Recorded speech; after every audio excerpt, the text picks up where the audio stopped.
90% से ज्यादा अमरीकी रात का खाना 7 बजे तक खा लेते हैं, 8 बजे तक बिस्तर में होते हैं और सुबह 5 बजे से पहले उठ जाते हैं। जरा भी देर हो जाए तो बर वक्त दफ्तर में नहीं पहुंच सकते। बड़े से बड़ा डॉक्टर 6 बजे सुबह अस्पताल में मौजूद होता है। पूरे यूरोप, अमेरिका, जापान, ऑस्ट्रेलिया और सिंगापुर में कोई दफ्तर, कोई कारखाना, कोई इदारा, कोई अस्पताल ऐसा नहीं जहां अगर ड्यूटी का वक्त 9 बजे है तो लोग 9:30 बजे आ जाएं। आजकल चीन दुनिया की दूसरी बड़ी ताकत बन चुका है। पूरी कौम सुबह 6 से 7 बजे का नाश्ता, दोपहर 11:30 बजे लंच और शाम 7 बजे तक डिनर कर चुकी होती है। अल्लाह की सुन्नत किसी के लिए नहीं बदलती, उसका कोई रिलेटिव नहीं है, ना उसने किसी को पैदा किया है ना किसी ने उसको पैदा किया है। जो मेहनत करेगा वही कामयाब होगा। अगर ईसाई वर्कर थॉमसन मैटिकॉफ सुबह 7 बजे दफ्तर पहुंच जाएगा तो कामयाब होगा, तो दिन के 1 बजे तौलिया बरदार कनीजों से चेहरा साफ करवाने वाला बहादुर शाह जफर मुसलमान बादशाह क्यों ना हो, नाकाम ही रहेगा। बदर में फरिश्ते नुसरत के लिए उतारे गए थे, लेकिन उससे पहले मुसलमान पानी के चश्मों पर कब्जा कर चुके थे, जो आसान काम नहीं था।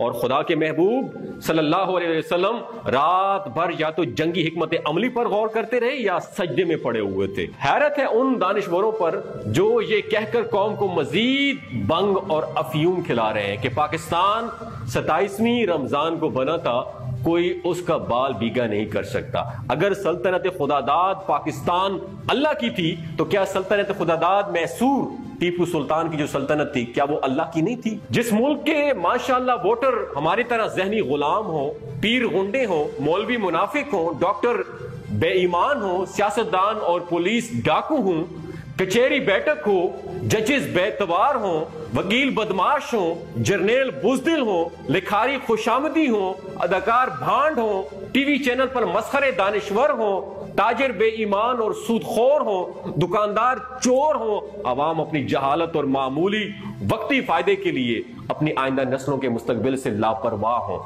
मेरी तरह जहां 3 साल की बच्ची से लेकर 50 साल तक की औरतों का रेप मामूली बात और मुजरिमों को सियासी दबाव में आकर छोड़ दिया जाए, इस्लामाबाद मरकजी हुकूमत के दफातर हैं या सूबों के दफातर या नीम सरकारी इदारे, हर जगह लाल किला की तरह जिंदगी का दौर दौरा है।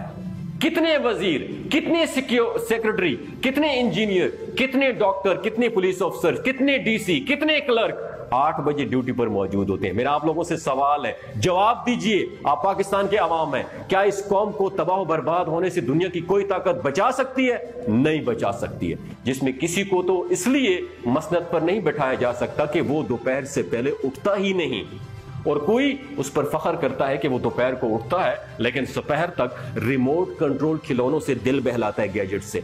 जबकि कुछ तो इस बात पर फख्र करते हैं कि वो दोपहर के 3 बजे उठते हैं। क्या इस माशरे की इखलाकी पस्ती की कोई हद बाकी है? दोस्तों जवाब दें मुझे, कोई है कोई हद बाकी? नहीं है। जो भी काम आप याद रखिए दोपहर को जवाल के वक्त शुरू करेंगे उसमें आपको जवाल ही मिलेगा, वो जवाल की तरफ जाएगा। हमारा सबसे बड़ा अलमिया ये कि हम जवाल के वक्त उठते हैं, जवाल के वक्त काम शुरू करते हैं। कभी भी इसमें बरकत और तरक्की नहीं होगी। और ये मत सोचा करेंगे कि मैं सुबह उठ कर काम पे चला जाऊंगा तो उस वक्त लोग सो रहे होंगे, मेरे पास कोई क्लाइंट, कोई कस्टमर नहीं आएगा, मेरे पास गाहक किधर से आएगा?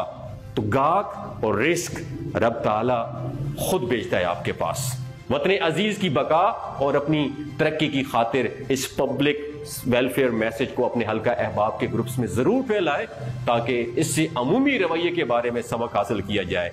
दोस्तों पैवस्ते रा शजर से उम्मीद बहार रख। हो सकता है आपके इस मैसेज से, मेरे इस मैसेज से पूरे पाकिस्तान में थोड़ी सी भी तब्दीली आ जाए। याद रखें, जो मुल्क जवाल के वक्त काम शुरू करते हैं उनको जवाल ही हासिल होता है।